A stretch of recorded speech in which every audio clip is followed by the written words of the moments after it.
Kujya nakubwiye iyi VIP villa ibiri muri R5 ibiri mu kibanza kinini ya cyane twabiberetse ngaho twerekanye ikibanza uko kiba kingana turanerekana naho inzu iba yubatse urumva ko ari inzu eba ari nini ya kandi urabona igeretse kabiri hariho hasi nivo ya mbere ni nivo ya kabiri ibisigurika hasi turafite icyumba kimwe hagati turafite ivyumba bibiri no hejuru turafite ivyumba bibiri na biro urumva ninzu ifite biro ivyumba bitanu na biro kandi na VIP nyene ifite ivyumba bitanu na biro mugabo aho bitandukaniye VVIP na VVIP iri muri R5 kujya nakubwiye hanyuma VIP nayo iri muri R hafi R4 urumva rero ko ni nkaco kimwe mugabo zitandukaniye mu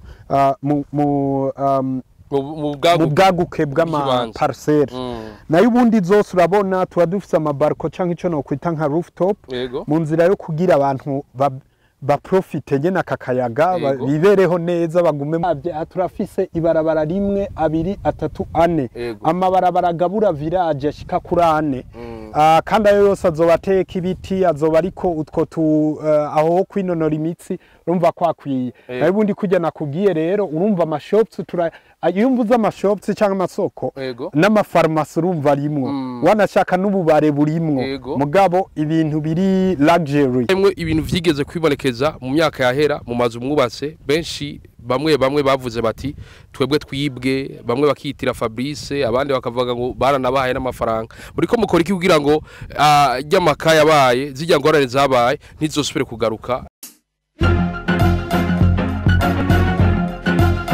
Hello boys and girls, this is Rakumbezenes Kokuri Handi Dabakori. Juste gale cadre for more cycle black machine black biano camera mwitu musaza ndakubwira yuko uno munsi twaje kubereka ibidasanzwe turi muri commune nziza ya Kabezi na cyane mu kigwati cy'amazu ya kijambere cyitwa Lakeview Paradise Estate Kokuri Handi kiriko cubakwa na Ubaka Nation Kokuri Handi ndabura ko kubera kitwaje ngaha mbega kino kigwati cinzu giteguye gute kizani iki gishasha mu Burundi behoho abarundi tukitegiki ko kuri handi ndabura ko twaje rondera ano makuru ko vyongeye tuje kwirabira dosiyo Ubaka Nation nawe se wundi amwita Fabrice Manirakiza kwa kundi handi atuyagire bipanze gute bimeze gute gumana natwe ko kundi handi dosiyo Ubaka Nation bamwita Fabrice ko kundi handi ndakura musa Fabrice ndabara mukije cyane nizera ko mumeze neza cyane gose no munsi wambaye nk'umusirikare. Thank you.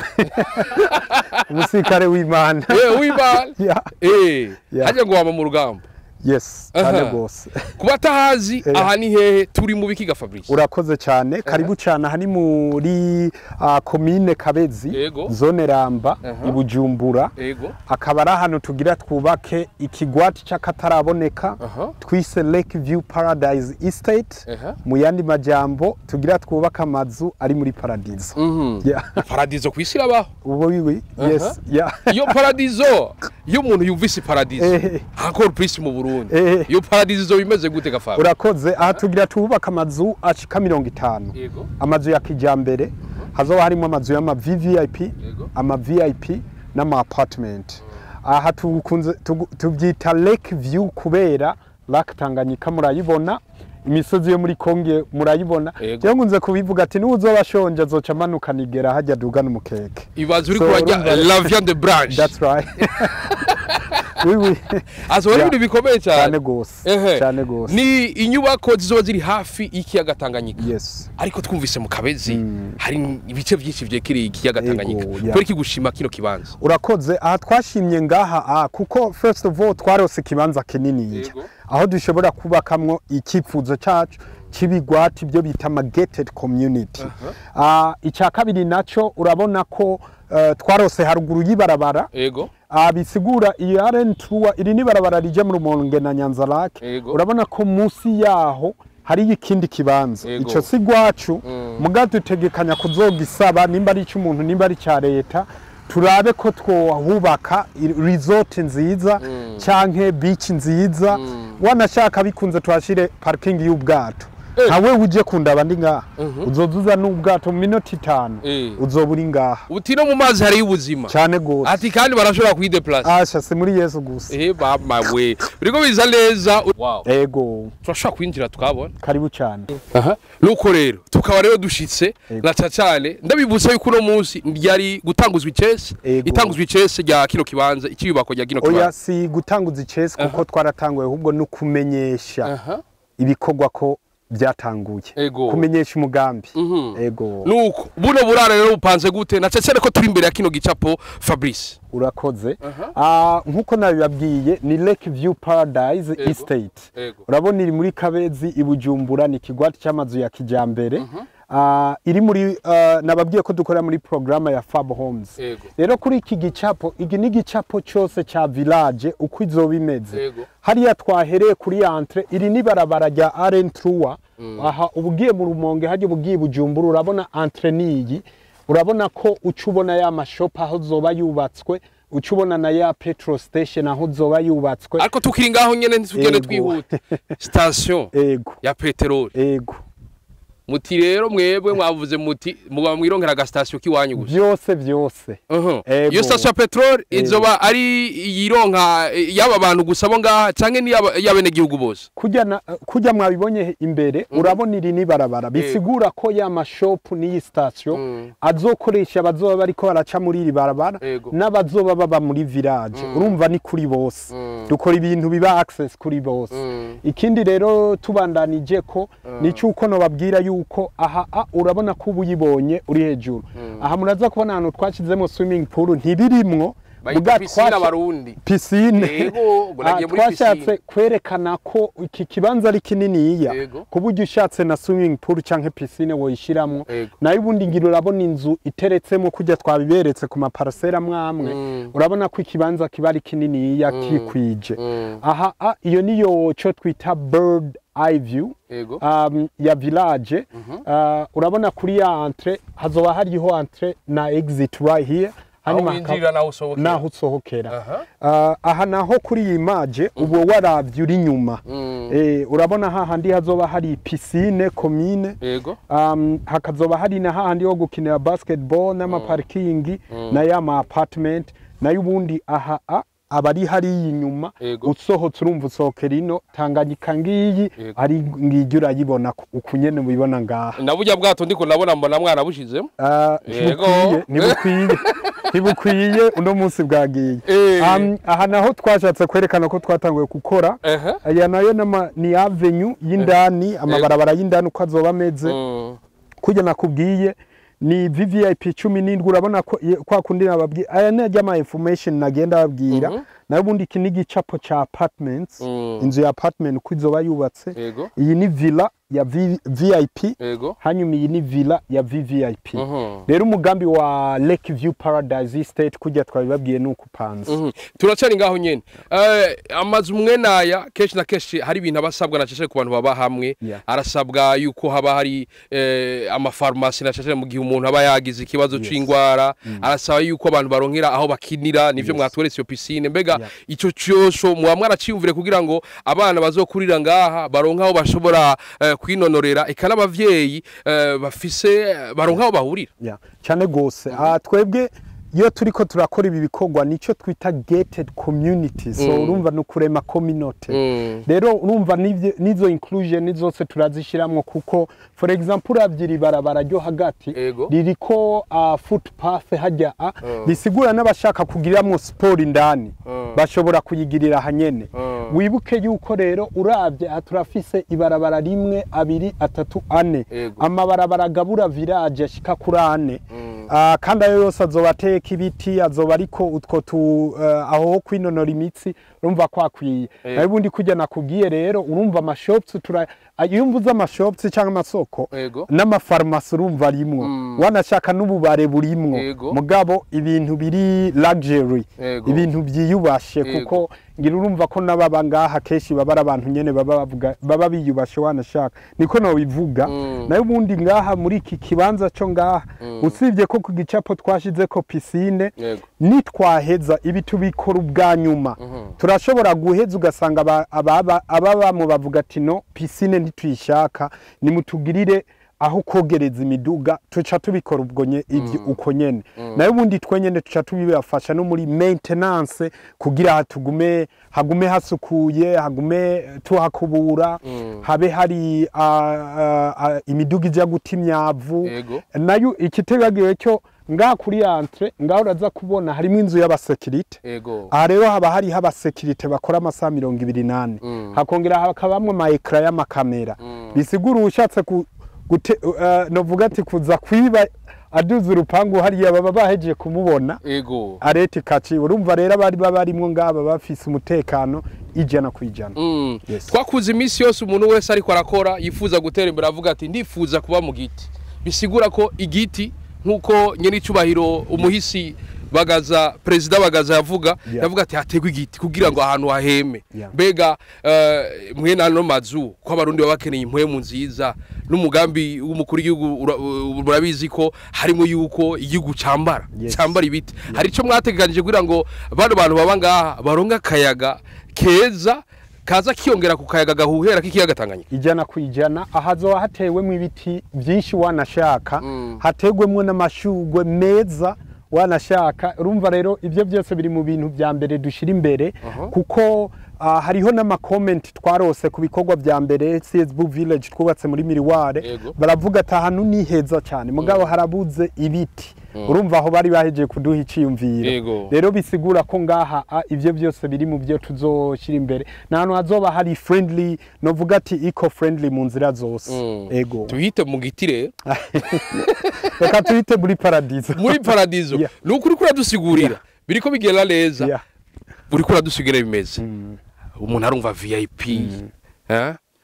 harumva ngo VIP umuntu arumva apartment zitandukanye kuki mbega zitandukanye mu burenganire zitandukanye ingene zubatse bimeze gute imbere ko dushika ku gisabwa kugira ngo umuntu azifuza ashobore kuzironka urakoze aya mazu ari mu bwoko butatu kujya nakubwiye iyi VIP villa ibiri muri AR5 ibiri mu kibanza kinini ya cyane twabiberetse ngaho twerekanye ikibanza uko kiba kingana turanerekana naho inzu iba yubatse urumva ko ari inzu eba ari nini ya kandi urabona igeretse kabiri hariho hasi nivo ya mbere ni nivo ya kabiri ibisigurika rero hasi turafite icyumba kimwe hagati turafite ivyumba bibiri no hejuru turafite ivyumba bibiri na biro urumva ninzu ifite ivyumba bitanu na biro kandi na VIP nyene ifise ivyumba bitanu na biro mugabo aho bitandukaniye VVIP na VVIP iri muri AR5 kujya nakubwiye hanyuma VIP nayo iri muri AR hafi AR4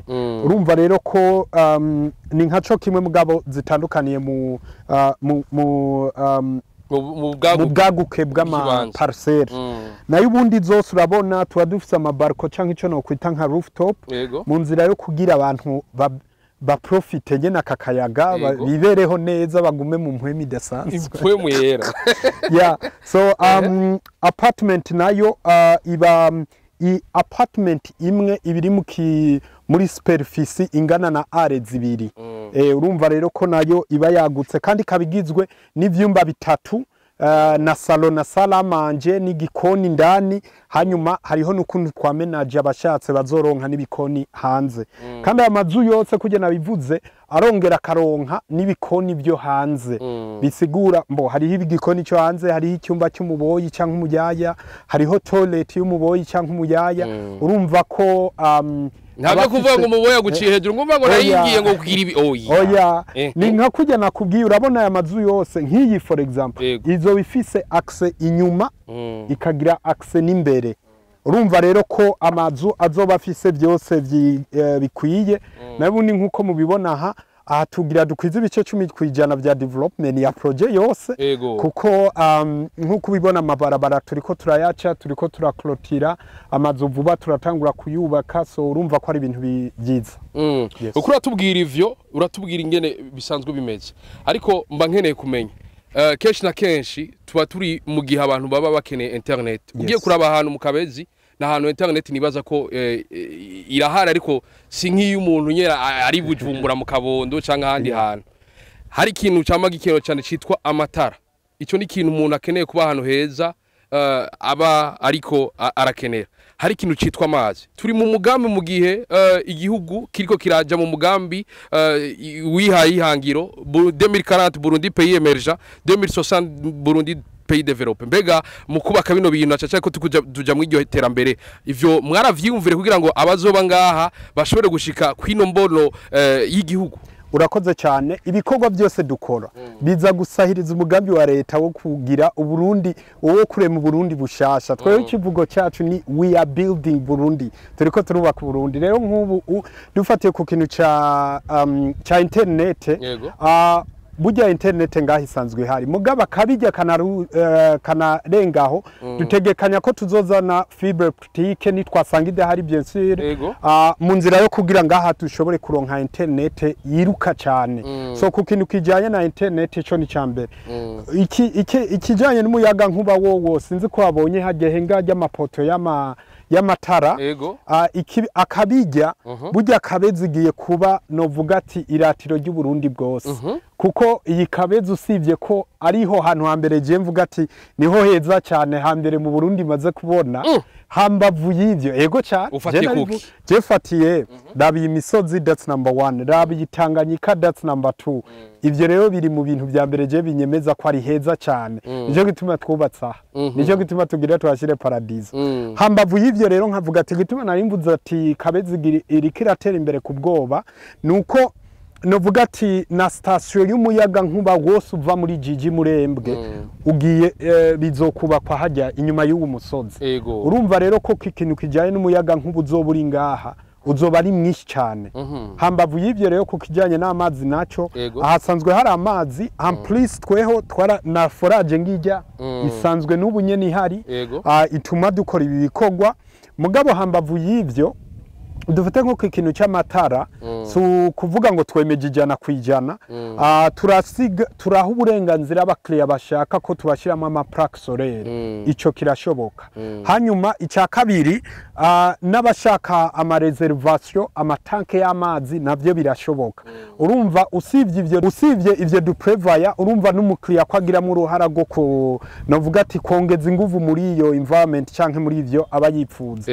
Nayo ubundi umugambi wa 2040 umugambi wa 2060 wanye nico bari mukuru w'igihugu novuga ati turi mu bantu ba mbere bawumva kurusha abandi kuko ibi byose biza muri irya nzira nyene. Biriko biza muri irya nzira na cyane ko ari ahantu hazoba hubatswe muri hectare zibiri imiryango irenga 50 izoshobora kuhaba neza cyane. Ndakene kumenya imbere ko tuja kubiciro hari abantu usanga bafise ikibazo ugasanga umuntu agwaye gute biramugora kurira etage kandi urabona ko izi ninzu zigeretse ugasanga abandi barafise ikibazo cyo kurira ama escalier haraba bagwaye ibizunguzungu n'ibindi. Mbega ico kintu mwagikoreye ko gute kugira ngo umuntu azoba yifuza kuba muri buno buraro bwiza afise ico kibazo nawe nyene yisange ariko abahantu heza ga Fabrice? Urakoze cyane. Aya mazu twayubatse mu nzira yo kugira yorohereze abantu bose baba bayabamwo, baba abantu bashaje, baba abantu bakiri bato. Icyambere rero mu kubitorera inyushu nuko no kuri niveau ya mbere hari ivyumba navuze kuri niveau ya mbere hari ivyumba mugabo no ku ma apartment ama escalier twubaka usanga ari ama escalier bene ajya dafise novuga ati ama intambwe zinini. Urumva nivyo byose rero biri mu biza bifasha muri iyo nzira. Novuga ati urumva ko ivyo byose biza ari byo korohereza cyane abantu baba bashaje. Nuko wifuza kuba muri buno buraro bwiza imbere ko tukibaza umuntu ari ngaha buno buraro ugereranije ni muji wa Bujumbura ukagereranya n'intara nziza ya Rumonge uhagaze hehe? Uno buraro uhagaze hehe? Urakoze. Nkuko tubigarukana ku zina ry'iyi project, nkuko tubigarukana ku cipfuzo cacu, novuga ati mu ma project yose mumaze kubona nkora iyi ifisa kabijya karenze. Bisigura rero novuga ati je ku bwanje uwo ni Fabrice novuga ko amazu turiko turubaka ngaha mu Burundi ari azoba ari mu ya mbere meza cyane. urumva rero ko ni ibintu bije gufasha igihugu, gufasha Bujumbura, gufasha na Rumonge, kuko uwari wese azoza araca ngaha azozabona ibyiza ko igihugu gishajije. Yes. Ugereranije ni Bujumbura turamajahe, ugereranije ni mu Rumonge turamajahe. Urakoze, angeranije ni Bujumbura, aha ni minota 20 gusa uvuye muri centre ville ya Bujumbura. Ni minota 2 gusa uvuye ku kibanza ciratiro cya Livingstone. Yego. Ni ku novuga ati nahantu hari ishirahamwe rya Rainbow Mining ni ngiryo ngaho. Ndabona ivyuma hari. Yego. Uvuye ku kibuga c'indege ni minota 25. Uvuye i Bujumbura ni birometero muri centre muri ville ni birometero 14 n'ibice 5. Urumva ni hafi cyane. Mu Rumonge sindabimenya kuko mu Rumonge ni kure cyane. Uraraba dusimbire mu kaya tuvuya. Tuba dusira basoze. Uwifuza zino inzu ziza nawe nyene ashikirwe ngaha mu iterambere yaba uri mu gihugu hanze igihugu hasabwa iki haba kuri VIP n'iza apartments. Urakoze, muri bimwe twakoze wanashaka twarazanye mu iterambere ridasanzwe mu korohereza abafata canka abagura ya mazu. Iyi nzu ya VIP kujya nagenda yisigura twayishize muri buying options zibiri. Hari ico twita full finished, hariho na semi finished. Full finished rero ni inzu birimwo byose ijya wimukiramwo uzanye imatera uje kuba nambatara tugura ufunguruzo. Mugabo semi finished nayo ni inzu za gusanga iri finished, inyuma irasakaye, inyuma marangi yarasize byose, mugabo imbere nta bintu twakoze, nta makaro arimwo, nta pentire irimo, nta matoilet irimo, nta miryango y'indani irimo, nta plafond irimo, nta gikoni kirimo. Urumva iyo niyo twita semi finished. Rero full finished ya VIP kuri second promotion ni $550,000. Nayo undi fixed price yiyi fixed value ni $600,000. Bisigura inyuma y'uku kwezi uwoza agasanga hari hiyisigaye azoyigura ku $600,000. Mugabo uwoza ubunyene yoyironka kuri iyo promotion ya 550,000,000. Uwushaka semi finished rero iyi nzu ya 300 bambe ya 550,000,000 acha yironka kuri 390,000,000. Urumva ko acha yironka izimbutse, bisigura yayiguze kuri iyo 390,000,000. Wewe urumva ko acha yiro ikibanza bafise yanze yubatse byose isakaye, mugabe ivy'indani niwe yimenya. Bisigura ati ashobora kuvuga ati reka genda yigure hanyuma nzoba ndabikora mu nyuma. Ivyo byose ni burenganzira. VIP value yayo ni $550,000. Muga muri promotion y'ubu nyene iri full finished iri ku $1,500,000 y'amafaranga y'amarundi. Semi finished iri ku $360,000. Wow. Apartment fixed value yayo apartment imwe ni $1,300,000 y'amafaranga y'amarundi. Full finished yayo ni $280,000. Bisigura tuguza akayigura ubunyene ayironka kuri 280,000,000. Ni wazi nyuma y'uku kwezi uzoyigura kuri 300,000,000. Hanyuma semi finished yiyi yoyo nakabuza iri ku $191,000 z'amafaranga y'amarundi. Urumva rero neza ko twazanyemwo innovation yo kugira abagura ya mazu borohegwe mu nzira zitandukanye. Yes. Umuntu yumva aya mafaranga arumva yuko rimwe na rimwe kubene gihugu abagoye kuronka. Kandi ugiye kuraba la plupart y'abene gihugu harimwo bamwe usanga bikorera izabo, abakorera leta n'abandi usanga biyungunganya ukundi. Ndakeneye kumenya mbega umuntu agiye kuraba neza ubwo buryo ntavu usanga izi nzu ari zabishoboye cyane gusumba abanyagihugu bato gabajiste gahe. Urakoze, iyo iterambere rije wewe rifatira aho rigeze hanyuma nijya gushikira you continue. Rero mu majambo make novuga yuko aya mazu ari mu bwoko bw'ama luxurious ama VIP. Mugabo urumva ko tuguma tuzana innovation, kuko urumva nk'iyi innovation ya semi finished niyo kugira izi nzu zironke zizimbutse cyane gose. Hanyuma igikurikira n'icyo uko dufise imigambi myinshi nk'ubu turafise umugambi tumaze tugira dukwiza umwaka twiga ubu turiko turarondera ibibanza abantu bo mu Kabezi subiye kubatera kamu wa wese afise hectare kuduga iri haruguru y'ibarabara ifata ku kaburimbi nyaruko twiture tuganira imigambi y'iterambere ni nk'ubu suppose turarosa ahantu two kubaka nk'inzu nk'amajana 2 nk'amajana 5 duteganya guyashira amazu bita ama affordable houses meza cyane ari munsi y'imiliyoni 100 urumva ko ivyo byose tuzoba tugezweho hanyuma amazu y'ama cyawiyumvira yanzu y'imiliyoni 100 semi finished yagizoba ari miliyoni 50 urumva rero ko ivyo byose ari mu nzira yo kugira tuzane amazu azimbutse so ikintu novuga ati wanashaka kiri mu bya mbere bituraje ishinga nivyo kugira n'abantu n'abadafisa mikora kwiye baronka amazu muga mwumva uruharagwa aya ma project yacu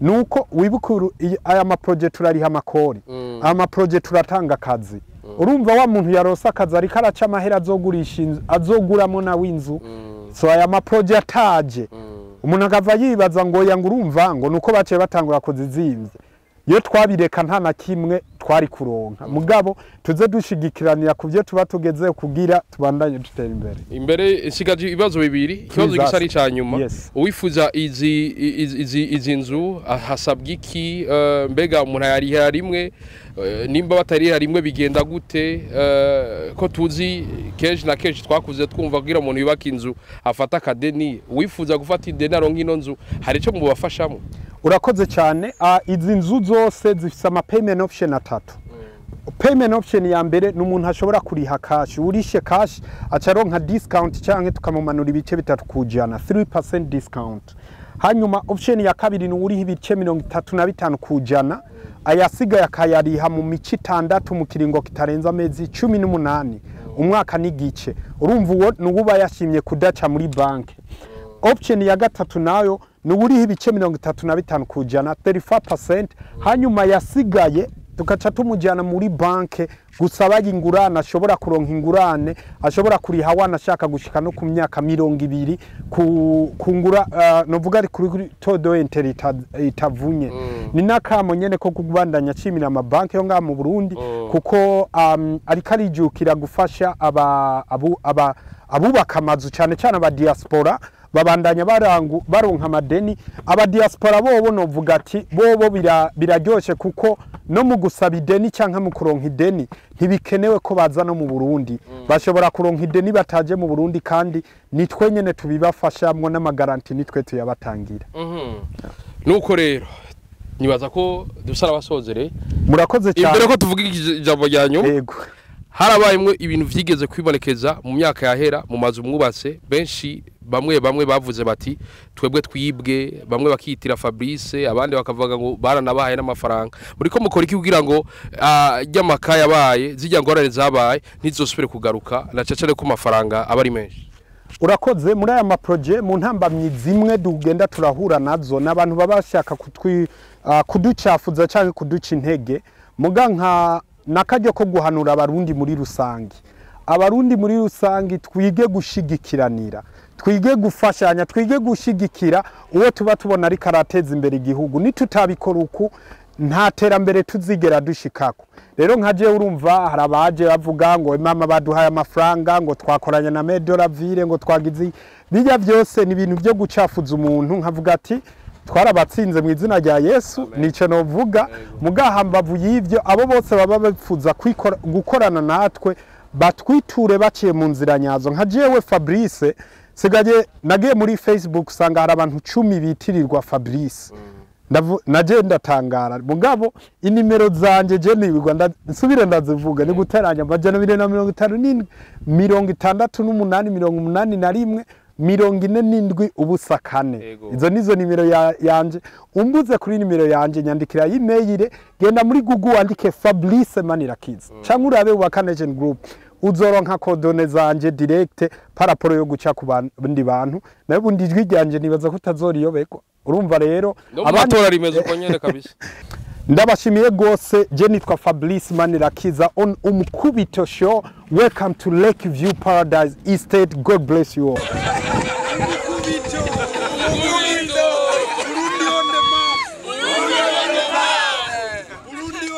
map. Burundi on the map. Come and see Burundi. Come and see Burundi. Ukubito. Shibe wese mwavyo murimwo murabana natwe gutambira umugaza mbese bire nagwaza ariko mwana y'umutereka gwa rukundo nababwi iviza ngibi hasigaye mwebwe ko kuri ahandi ndabwira ati bye bye Charles la vista ulawushira umushiro hushira none